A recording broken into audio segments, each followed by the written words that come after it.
ও ভাই, কাজ কাম কেমন চলতেছে?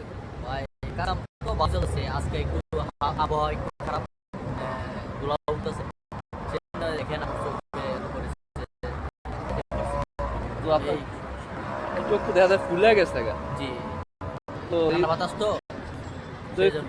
ফুলে আপনি কাজ করতেন কেন? বাসায় চলে এই বাসা যাওয়ার সিস্টেম নাই, কেন ভাই? কাজ করতে মানে কাজ। যাওয়া যাবো, বাসে যাওয়া যাবো।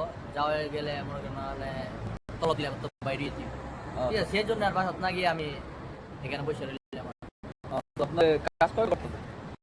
কাজ কোম্পানির রুলস হচ্ছে 10 ঘন্টা, তারপরে আপনার মর্জি 12 ঘন্টা তো আপনার যে চোখের যে অবস্থা আমি দেখতে পাচ্ছি, চোখ তো পুরো লাল হয়ে গেছে ময়লার কারণে।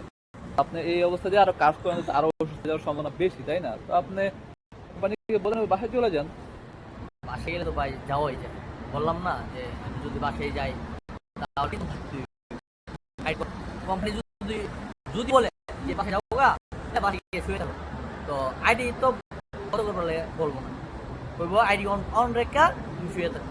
তাহলে বাসা থেকে তলব দেয়। আমাদের বাসার পাশে মাথা দিয়ে একটা আছে, ওইটিতে তলব দেয়। তাহলে সেই জন্য এইখানে বসে রয়েছি, একটু তলব কম আছে, একবার বসে এমন মধ্যে একটু তলব দিই না। এই সেই জন্য এইখানে বসে আছি। তো আপনার যে অসুস্থ, এখন অসুস্থ ওষুধ ওষুধ মেডিসিন দিচ্ছেন কিছু?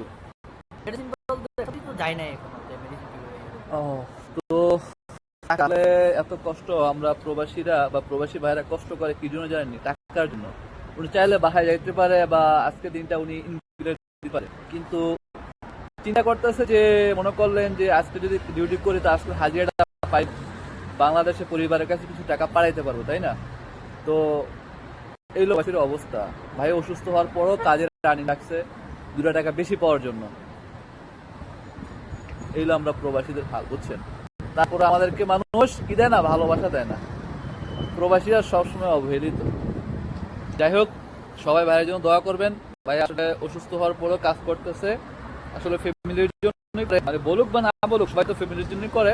তো ভাইয়ের জন্য সবাই দোয়া করবেন যাতে ভাই তাড়াতাড়ি সুস্থ হয়ে যায়, এবং আমার জন্য দোয়া করবেন